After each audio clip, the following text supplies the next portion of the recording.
মানে যদি দৌড়িয়ে উঠে আইলে তারা মনে করে বুঝা হইছে পুরো দেয় ও খালি সইছে পুরো উঠতে ইমাম সাল্লাল্লাহু আলাইহি ওয়াসাল্লাম সইছে খালি ইমাম সাহেব আধা ঘন্টা 1 ঘন্টা পরে ইমাম সাহেবের হুঁশ এসেছে ইমাম সাহেবের যখন হুঁশ আসলো তিনি দেখতেছেন আমি তো আর দিল্লির শহরে না তিনি গভীর জঙ্গলের ভিতরে পড়ে আছেন সুবহানাল্লাহ দিল্লির মতো ভারতের রাজধানীর মতো জায়গা কত বড় সিটি ওনার ইমাম যদি চোখ মুজিয়া কুলিয়া দেখেন আমি তো গভীর জঙ্গল ই দেশও কোনো ঘর বাড়ি নাই তো ইমামর আর হুশ জাগাত নি হ্যাঁ ইমাম সাহেব কান্না শুরু করে দিয়েছেন চতুর্দিকে হাঁটাহাঁটি করার পরে দেখতেছেন শুধু জঙ্গল আর জঙ্গল জোহরের নামাজের সময় দেখতেছেন একজন মুরব্বী মানুষ সাদা দাড়ি সাদা জুব্বা পাগড়ি হাতে লাঠি হেঁটে হেঁটে আসতেছেন ইমাম সাহেব সালাম করতেছেন আর বলতেছেন হযরত আমি দিল্লি শহর থেকে এসেছি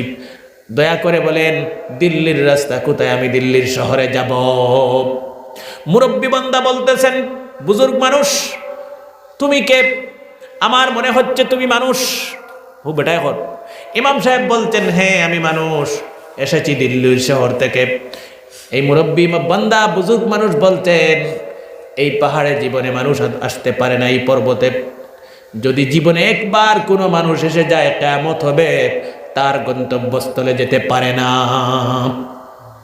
ইমামর তো এমনও খান্দিতরা দিছে আরো তোরা ভোল্টেজ খান্দার আরো বাড়াইয়া বেটায় ইতা খিতা কয় ই পর্বত বলে মানুষ আইন না পাহাড়ও যদি মানুষ আইন তে আর ঘুরিয়া যাই না কিয়ামতই বোঝাবার কোনো লাইন নাই ইমাম সাহেব বুজুর্গ বান্দার সামনে দাঁড়িয়ে গেছেন আর বলতেছেন হযরত আমি জানি না কি হয়েছে আমার সাথে আমি পাগলকে ধাক্কা মেরেছিলাম পাগল আমাকে শুধুমাত্র টাচ করেছে আর হুঁশ আসার পরে আমি দেখি এই গভীর জঙ্গলের ভিতরে কোথায় এসেছি আমি জানি না ও হইল বুধবাইশ ঘটনা হন থাকে বুজুর্গ বান্দা বলছেন ঠিক আছে তোমাকে আমি চেষ্টা করে দেখি দিল্লির শহরে পাঠানো যায় কিনা না কিন্তু মনে রাখবে আমার মনে হয় জীবনে দিল্লিতে যেতে পারবে না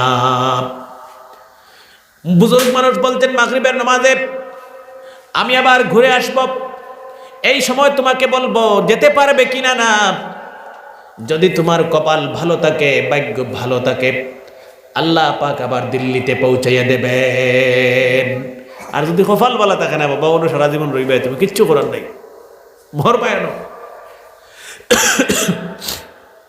আল্লাহর বান্দা চলে গেলেন মাগরিবের নামাজের সময় হলো মুরব্বী বান্দা আবার হেঁটে হেঁটে আসতেছেন ইমাম সাহেব সামনে দাঁড়িয়ে গেছেন আর বলতেছেন বাবা কি হলো বলেন আমাকে মুরব্বী বান্দা হেসে হেসে বলতেন বাবা তোমার কপাল ভালো দিল্লির শহরে যাওয়ার ব্যবস্থা হয়ে গেছে সুবহানাল্লাহ তবে মাগরিবের নামাজ পড়ে আসি বুজুর্গ মানুষ মাগরিবের নামাজ পড়ে আসলেন আর বললেন এখন যাব দিল্লির শহরে তবে হযরত ইমাম সাহেবকে বলছেন হযরত দিল্লির জামে মসজিদের ইমাম কোন দিল্লির কথা বলতেছ আমি জানি না দিল্লির শহর চিনি না তোমার দিল্লির শহরের পরিচয় আমাকে দেন খানো গেলে দিল্লি চিনি না দুনিয়ার এমন কোনো দেশ নাই যে দেশে গেলে দিল্লি চিনি না এলা কোনো দেশ আছে নি হ্যাঁ ভারত পৃথিবীর জনসংখ্যার দিক দিয়ে প্রায় এখন চীনটা কি ওভারটেক করে এই দেশে চিনে না এমন কোনো দেশ আছে নি ই বেটায় কয় কোন দিল্লির যাইতে তোমার দিল্লি আমি চিনি না তোরা একটু ঠিকানা পরিচয় আমার দেও দিল্লির জামে মসজিদের ইমাম বলছেন আমি কোথায় এসেছি আমি জানি না এই জায়গাটা কোন জায়গা কোন পাহাড় আল্লাহর বান্দা বলতেছেন আল্লাহ পাক দুনিয়াকে সৃষ্টি করেছেন দুনিয়া সৃষ্টি করার পরে এই হলো দুনিয়া আর দুনিয়ার চতুর্দিকে আল্লাহ পাক পাহাড় সৃষ্টি করেছেন দুনিয়ারে বেড়ি দিয়া বেষ্টনী করিয়া রাখার লাগে কিতা কইয়ার বুঝলেনি দুনিয়া বানাইছেন আল্লাহ পাকে দুনিয়া বানাইয়া চতুর্দিকে পাহাড় বানাইছেন দুনিয়ারে বেড়ি দিয়া রাখার লাগি বেষ্টনী করিয়া রাখার লাগি ইগুর নাম হইল কুহে কাফ পর্বত কুহে কাফ পর্বত এই পর্বতে পৃথিবীর কোনো মানুষ যেতে পারে না এই পর্বতে পৃথিবীর কোনো মানুষ যেতে পারে না আর যদি জীবনে চলে যায় জীবিত ফিরে আসতে পারে না এই পর্বতের ঠিক মাঝখানে তুমি দিল্লির জামে মসজিদের ইমাম বেটায় যেমনে উঞ্চে বুকোবা 12 বছর মারা শুরু হইব না ও পর্বতের মাঝখানে তুমি ইমাম সাহেব দিল্লির শহরের বর্ণনা দিলেন। অন্তত যদি হাইলাকান্দি মানুষ একজন ফাটাও বলে মসজিদর হদারাত অগল্লি থেকে গিয়ে আমার লেগে তো পারছে গো আনিস কয় যদি আমি দোকান চিনি না তে পালা করি ওখানের বর্ণনা দিব না নিজে ও দোকানের অবাউততা আছে অবাউততা ও হতে দি গিয়া হবাজত দোকান ওলা তারে পরিচয় দিব না নি ও তো আমি আইতে সময় চিনি না জায়গা আমার পরিচয় দিয়েছেন খেয়ে ফোনো ও তো ঘুরি আমি আই গেছি হ্যাঁ হল আনা লাগছে নাকি আমি আমার আই গেছি পরিচয় দেওয়ায় ও দিল্লির জামে মসজিদের ইমামে ওলা সুন্দর করিয়া দিল্লি শহরের বর্ণনা দিয়েছেন হৌ আল্লাহর বন্দার কাছে সুবহানাল্লাহ। আল্লাহর বান্দা বলতেছেন হে দিল্লি জামে মসজিদের ইমাম চক্ষু বন্ধ করেন। দিল্লির জামে মসজিদের ইমাম চক্ষু বন্ধ করলেন আর বুজুর্গ মানুষ ডান হাত বাড়াইয়া বলতেছেন তোমার বাম হাত দেন তোর বাম হাত দেও তোমার তাই ডাইনাত দিছেন আর হেন বাম হাত দিছেন আর তাই ডাইনাত দিয়ে আর বাউ তো ধরছেন ও বুজুর্গ মানুষের আর বলতেছেন হযরত আপনার চক্ষু বন্ধ করেন। দিল্লির ইমাম চক্ষু বন্ধ করেছেন 8-10 পা দিলেন আর এরপরে বলতেছেন দিল্লির ইমাম চক্ষু খুলে দেন। ইমাম সাহেব বলতেছেন যে জায়গায় পাগলকে ধাক্কা মেরেছি চক্ষু খোলার পরে আমি দেখি সেই জায়গায় দিল্লির জামে মসজিদের গেটের সামনে দাঁড়ানো সুবহানাল্লাহ। 8-10 ফাড়া দিয়ে এখান থেকে বেটা খান হয়ে গেছে চিন্তা করতেনি হ্যাঁ চিন্তা করো যুবক ভাইয়েরা যার হাত ধরে যিনি হাত ধরে দিল্লির জামে মসজিদের ইমামকে দিল্লিতে পৌঁছাইয়া দিয়েছেন কুহেকা পর্বত থেকে সেই বন্দা সামনে দাঁড়ানো। ইমাম সাহেব বলছেন হযরত এই পাগল প্রতিদিন আমাকে নামাজে যাওয়ার সময় বাধা দিত কেন? ও বেটায় প্রশ্ন করছে এখন ভিতরে সাহস হয়েছে আমার শহর হয়ে গেছি তো আর টেনশন নাই আগে আসলাম হনব এখন আমি দিল্লিতেই গেছি। ও প্রশ্ন করছেন হযরত পাগলি গুখে আর এগিয়ে আমার নামাজ যাইতে খালি আগলি তো কিতা লাগি। আল্লাহর বান্দা বলতেছেন তুমি জানো না এই পাগল হলো সমস্ত দিল্লি শহর কুতুব আর নামাজে এই জন্য তোমাকে যেতে বাধা দিত। হে দিল্লির জামে মসজিদের ইমাম তুমি যখন নামাজের ইমামতি করতে যাও তোমার মনটা অন্যদিকে চলে যায়। পাগলের দিল্লির শহর থেকে বইয়া তার সিগন্যাল দিয়ে সব দেখে তোমার মন খানো যার কিতা কর নয় তার এটা পছন্দ হয় না কারণ তোমার নামাজর না এর কারণে হে নামাজও যাইতে তোমার বাধা দিত সুবহানাল্লাহ। এটা বুঝার ক্ষমতা সবার আসেনি না। নামাজ আমরা পড়িতাম অন্তর দিয়ে পড়িতাম আল্লাহ পাকে তৌফিক দেখ যে আমি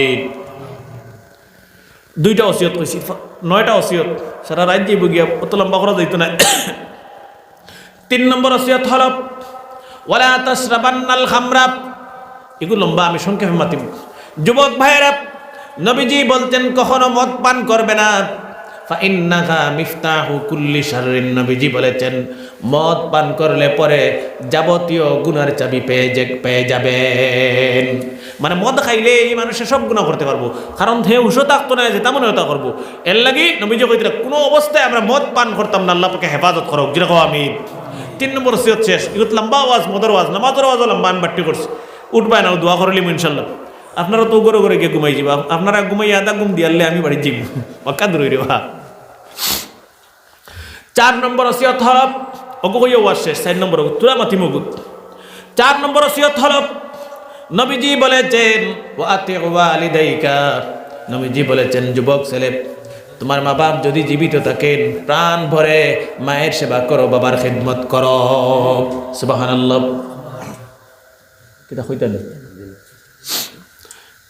4 নম্বর ওসিয়ত কিটা মা বাবার খিদমত করতাম কার খিদমত করতাম মা বাবার খিদমত করা ওগুলো খেয়াল করে শুনবা এগুলো আমরা দুর্বল হয়ে গেছি এখন মুসলমান যদি এগুলো দুর্বল হয়ে যায় এর তা কি সরবর আর কিচ্ছু নাই। নবীজি বলেছেন আমার যুবক ভাইয়েরা যে যুবক তার মায়ের খিদমত করবে তার বাবার সেবা করবে বাবার কথা মানবে মা বাবার খিদমত করবে নবীজি বলেছেন জাদাল্লাহু আযজা ওয়া জাল্লা ফি উমরিহি। আল্লাহর কসম করে বলি নবীজি বলেছেন মা বাবার খিদমতের বরকতে আল্লাহ পাক তোমার হায়াতে তয়্যিবা দান করে দেবেন। হায়াত বাড়াই দিলেই বা কিলা বুঝো অন তোমার জন্ম হইছে অন আইয়া মৌত হইতো অন্তা কি অতখানো এর ভিতরে তোমার 80 বছর বয়স, ও 80 বছরের মৌত তো মনে করো, ইনো আল্লাহ পাকে মা বাবার খেদমত করতে, মা বাবার দোয়া তোমার উপরে আছে, ইনো আল্লাহ পাকে মৌত না দিয়া তোমার ও অননিব গিয়া অনগিয়া তোমার মৌত হইব। আর 20 বছর 15 বছর 10 বছর আল্লাহ পাকে মা বাবার দোয়ার বরকতে জাদাল্লাহু আজ্জা ওয়া জাল্লা ফি উমরিহি, মায়ের দোয়ার বরকতে বাবার দোয়ার বরকতে আল্লাহ পাকে তোমার উমর বাড়াইয়া দিলে, হায়াত বাড়াইয়া দিলেই বা সুবহানাল্লাহ। রোবট টানিলে লম্বা আল্লাহ হায়াত লম্বা করে দিলেই গো। কার দোয়ার বরকতে? মা বাবার দোয়ার বরকতে। যুবক ভাইয়েরা, কতটুকু মা বাবার খিদমত করবেন তারও সীমা নবীজি বলেছেন যখন যুবক মায়ের সাথে কথা বলবে, খবরদার দুনিয়ার যুবক কখনো যাতে মায়ের আওয়াজের চাইতে তোমার আওয়াজ বড় না হয়। তুমি যত বড় টেকাওয়ালা হও, পয়সাওয়ালা হও, তুমি যত বড় শক্তিশালী হও, যত বড় শিক্ষিত হও, মার সামনে গিয়ে যখন কথা কইবাই মায়ের আওয়াজের চাইতে তোমার আওয়াজ যাতে বড় না হয়। যদি বড় হয় তুমি মা বাবার নাফরমান, পা ধরে ক্ষমা চাও, নইলে দুনিয়ায় তোমার জীবনে শান্তি হবে না।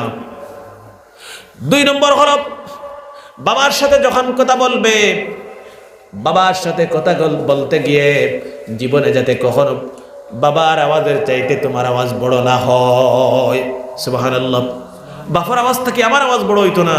আমি যত বড় গুন্ডা মাস্তান শক্তিশালী টেকাওয়ালা শিক্ষিত হই না কেন, বাবার চাইতে তোমার আওয়াজ জীবনে যাতে বড় না হয়। সুবহানাল্লাহ।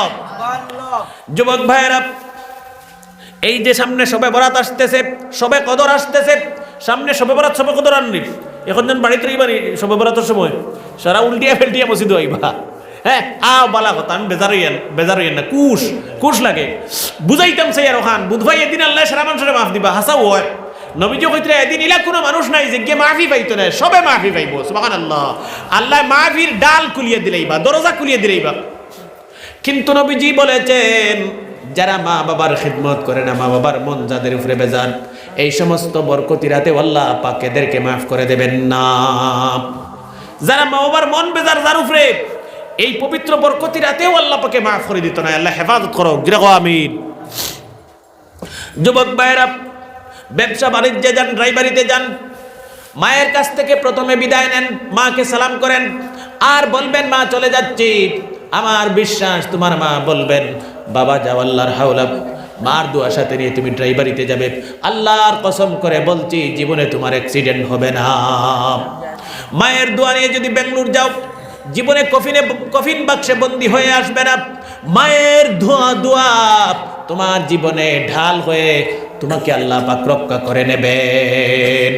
মায়ের দোয়া বুলেট প্রুফ হিসাবে আগে পিছনে ডানে বামে প্রতিদিন 24টা ঘন্টা তোমাকে রক্ষা করবে। সুবহানাল্লাহ। মার দোয়া লাগবো, বাবার দোয়া লাগবো। মা বাবার খেদমত করো প্রাণ পড়িয়া, আল্লাহর কসম জীবনে বা সৎবন্দি হইয়া তুমি দেশ হইতে নাই, আল্লাহ মা বাবার দোয়ার বরকতে হেফাজত করব। বিদেশে গেলেন, প্রবাসে গেলেন, বাজারে গেলেন, কোন বস্তু যদি আনেন, আপেল আনেন, কমলা আনেন, আঙ্গুর আনেন, এমনকি 12 মজা আনেন, সর্বপ্রথম মায়ের হাতে তুলে দেন, বাবার হাতে তুলে দেন, আল্লাহ পাক রাজি খুশি হয়ে যাবেন। সুবহানাল্লাহ। আগে মার হাতে তুলিয়ে দেও, আগে বাবার হাতে তুলিয়ে দেও। আমরা 12 মজা আনি খলে বাজার থেকে, গোড়ালির খলে খাইলে দেখাইস না। হ্যাঁ, খলে খাইলে কিতা করতো নাকি, দেখাইতো না। আগে মার হাতে দেও। তোমার ছেলে মেয়ে আসো, চিপস আনছো, কুরকুরি আনছো, ও ফার্স্ট থেকে চিপস আর কুরকুরি ওগুনটাও আনিয়া তোমার স্ত্রী আর ছেলে মেয়ের হাতে দিও না। মা বাপ থাকলে আগে মা বাবার হাতে দেও। সুবহানাল্লাহ। হওয়া কইলেও আগে মা বাবার দাম। যুবক ভাইরা, কিতা লাগে মা বাবার হাতে দিতাম, ও তোরা শুনিলাম।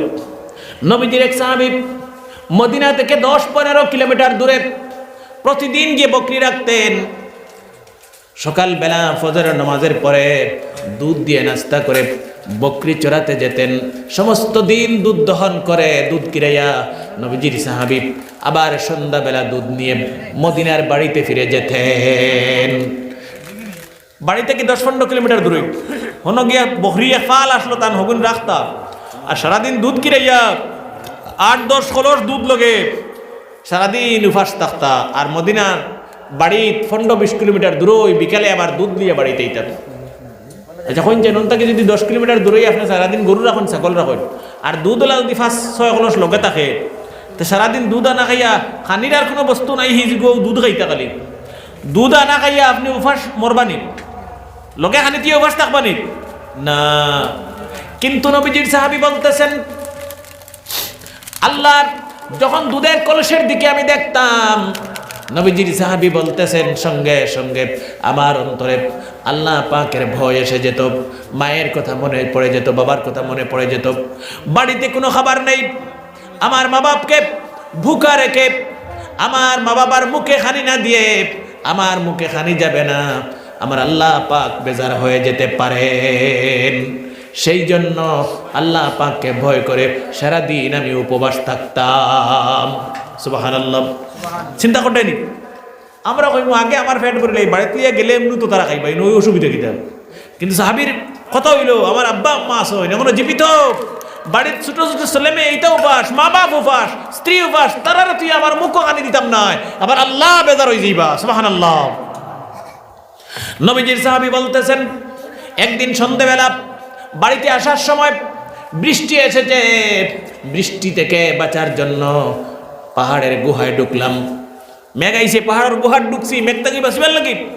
গুহায় যেই মাত্র ঢুকলাম, পাহাড়ের উপর থেকে বিশাল বড় একটি পাথর, আরেক পাহাড়ের মতো একটি পাথর গুহার মুখে এসে পড়ে গেছে। নবীজির সাহাবী বলতেছেন, এখন আমি গুহার ভিতর থেকে বের হব কেমনে?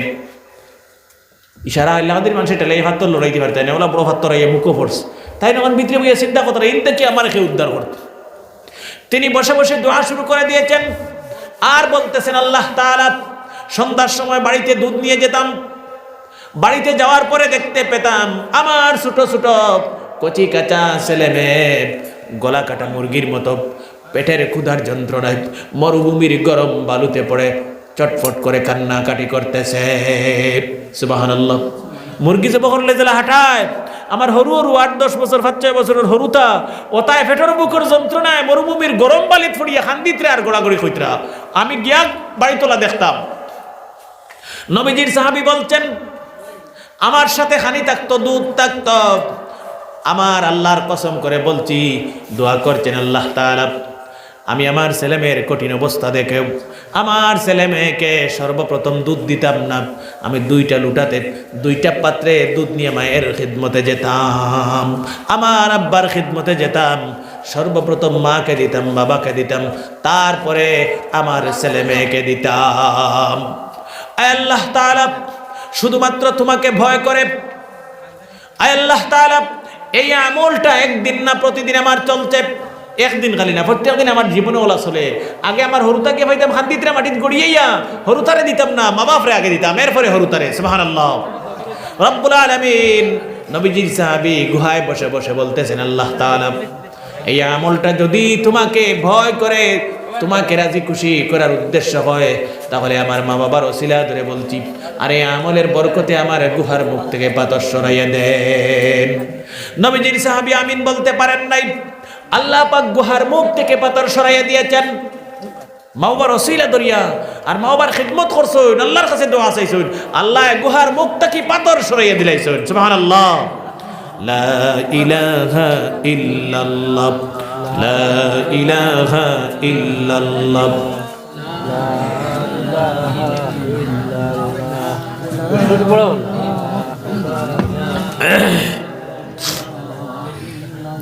যুবক ভাইরা, দুনিয়ায় যদি শান্তিতে থাকতে চান, দুনিয়ায় যদি সম্মানী হতে চান, দুনিয়ায় যদি লম্বা হায়াত পেতে চান, দুনিয়ায় যদি ধনী হতে চান, মায়ের খিদমত করো, বাবার সেবা করো।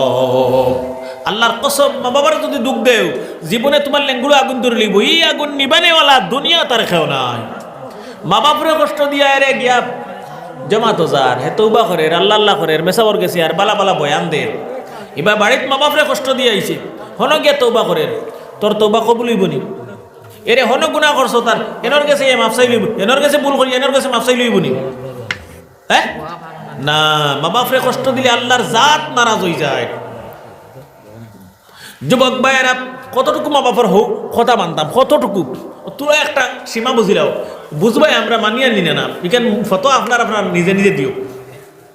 নবীজি বলেছেন, ওয়া ইন আমারাকা আন তাখরুজা মিন দুনিয়াকা নবীজি বলেছেন মা বাপ যদি বলেন আদেশ দেন অর্ডার দেন, হে আমার ছেলে আমি তোমার মা অথবা বাবা বলছি আল্লাহ পাকের দুনিয়া ছেড়ে চলে যাও।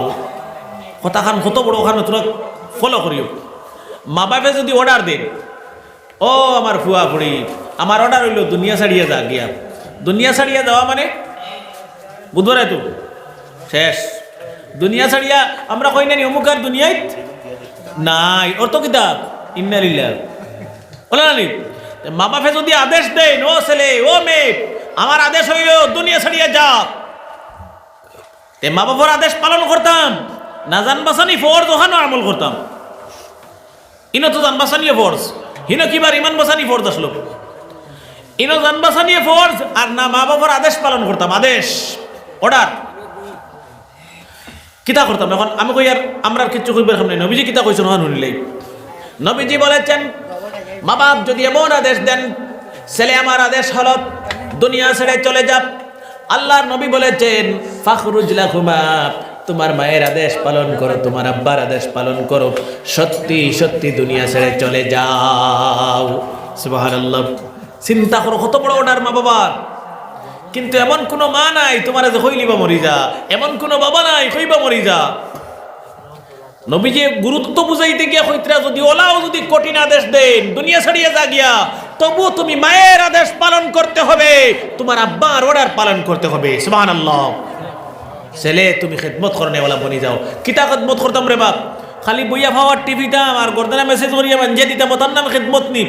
বলো এইটার যদি দরকার লাগে তে করতাম, প্রস্রাব পায়খানা করলে পরিষ্কার করতাম, তেন তেন চলরা ফিররা অবস্থা তখন না হাত দিয়ে লাগে পরিষ্কার করতাম, মায়ের সেবা করতাম। আর কিতা করতাম? খেদমত কাহাকে বলে এক কথায় গুলমুল বুঝিলিবে। মা বাবার খেদমত কোনটা রেখো যুবকসকলের বুঝার দরকার আছে। কোন বস্তুর নাম খেদমত? খালি তো খেদমত খেদমত কইন, কোন খানোর নাম খেদমত? হুজুর এগুলো বাজে এখন মা বাবার খেদমত করো খেদমত করো। খেদমত বস্তুটা কিতা ও জিনিসটা আমি গুলমুল বুঝাই দিব। যুবক ভাইয়েরা, মা বাবার খেদমতের অর্থ হলো এমনভাবে মায়ের সাথে ব্যবহার করো, এমনভাবে মা বাবার সাথে চলাফেরা করো, এমনভাবে মা বাবার সাথে ব্যবহার করো যাতে তোমার চলাফেরা, তোমার কথাবার্তা, তোমার ব্যবহারের মাধ্যমে কোনোদিন জীবনে মা বাবা কষ্ট না পান। কোনোদিন জীবনে তোমার মা বাবা তোমার কাছ থেকে তোমার ব্যবহার, চালচলন, আচার আচরণ, আদব, কথাবার্তার মাধ্যমে কিচ্ছুত যাতে কষ্ট না পায়, ওখানে নাম হইল খিদমত। সবসময় মা বাবার ফরমা বরদার হইয়া কথা মানিয়ে চলা, ওটার নাম হইল খিদমত। আর ওলা চলবাই আল্লাহ পাকর জাত তোমার উপরে রাজি হয়ে যাবা। আল্লাহ কবুল করক, দেখো আমিন। যুবক ভাইয়েরা, কিয়ামত অনুষ্ঠিত হবে। আল্লাহ পাক এই মসজিদকে বলবেন মসজিদ জান্নাতে চলে যা, মসজিদ বলবে আমি যাব না। আল্লাহ পাক বলবেন কেন যাবে না? এই মসজিদ বলবে আল্লাহ তাআলা আমি যাব না এই জন্য দুনিয়ায় আমাকে যারা বানিয়েছেন, তৈরি করেছেন, টাকা পয়সা দিয়ে, সিমেন্ট দিয়ে, ইট দিয়ে, রড দিয়ে, বিভিন্ন বস্তু দিয়ে, আমি দেখতে পাচ্ছি ফেরেশতারা জাহান্নামের লঙ্গর দিয়ে বেঁধে জাহান্নামের দিকে নিয়ে চলে যাচ্ছেন। আল্লাহ পাক বলবেন তুমি কি চাও? এই মসজিদ কেঁদে কেঁদে বলবে আল্লাহ তাআলা আমাকে পারমিশন দেন, দুনিয়ায় যারা আমাকে বানানোর সময় সাহায্য করেছেন এই সমস্ত মানুষদের নাম ধরে ধরে আমার ভিতরে ঢুকাইয়া নেই। আল্লাহ পাক পারমিশন দেবেন, এই মানুষগুলি জাহান্নামের পারে থাকবেন, জাহান্নামের ফেরেশতারা লঙ্গর বেঁধে রাখবেন, মসজিদ নাম ধরে ডাক দেবে যারা মসজিদে সাহায্য করবেন। আজকের দিনে কিয়ামতের দিন মসজিদ নাম ধরে ধরে ডাকতে থাকবে। যেই মাত্র মসজিদের ডাক মানুষের কানে আওয়াজ পৌঁছবে, ঠাস করে জাহান্নামের লঙ্গর ছিঁড়ে যাবে। আল্লাহর বান্দা পাগলের মতো মসজিদের ভিতরে ঢুকবে। সব মানুষ মসজিদে ঢুকা কমপ্লিট হলে পরে মসজিদ বলবে আল্লাহ সব মানুষ ঢুকে গেছেন, আমাকে পারমিশন দেন সব মানুষকে নিয়া, গুনাহগার বান্দাদেরকে নিয়া আমি আল্লাহ পাক তোমার জান্নাতের ভিতরে চলে যাই। মসজিদে যারা সাহায্য করবেন আল্লাহ পাক পারমিশন দেবেন কিয়ামতের দিন মসজিদের ভিতরে হয়ে বিনা হিসাবে সব মানুষগুলি জান্নাতের ভিতরে চলে যাবে। সুবহানাল্লাহ। সুতরাং আমরা মসজিদে সাহায্য করতাম, প্রাণ ভরিয়া সাহায্য করতাম। ইরা